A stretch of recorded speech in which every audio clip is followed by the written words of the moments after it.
قوم روحي تغني لي. عافية وليدي، شلونك ابويا؟ هلا عمي هلا. شلون الصحة؟ الحمد لله بخير. اخبارك؟ الحمد لله. والله ونعم وليدي ونعم. حلوه القاع عمي حلوه. والله عاشت ايدك عمي تعرف انا رجلي اي بها اعاقة. اي واريدك تشيلني تعبرني على ذيك صفحة لين ما اقدر اعبر وطينه، خاف تطين الشحاطة والشحاطة جديدة. انا اشيلك واعبرك على مود شحاطك جديده بشرط شنو الشرط عمي؟ تشتري لي مطيه جديده.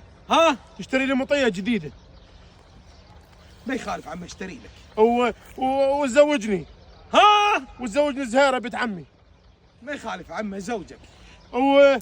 وتعطيني يوميه فلوس.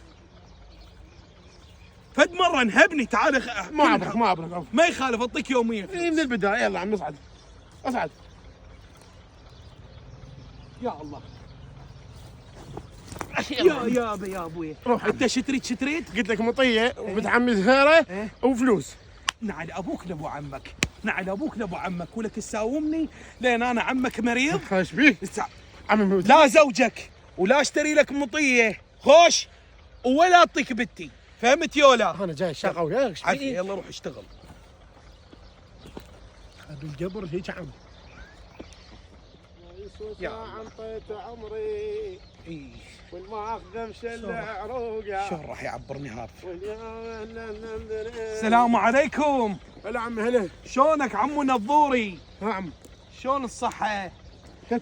تعرف عمو اجوني شرايه اي على المشمش اي فرادوا عينه، اي فانا عبرت جبت لهم عينه، وانت ابن اخوي الكبير اكبر واحد باخوتك وعزيز علي. اي عمي. تعرف الشحاطه جديده واريدك تعبرني من هنا لهنا.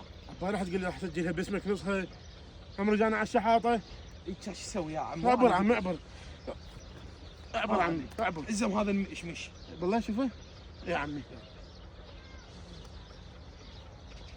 يا ابوي عافيه وليدي عافيه. دلل عمي دلل. اعطيني المشمش ابوي. ها عمي. اعطيني المشمش. عمي وجههم نور. شلون عمي؟ وجههم نور. هاي اكلت المشمش؟ ولا ترد عين اذوقها. اعطيني الربد عمي، اعطيني الربد. ابوك جابك تشتغل يمي؟ اي والله نعل ابوك. لا ابوك.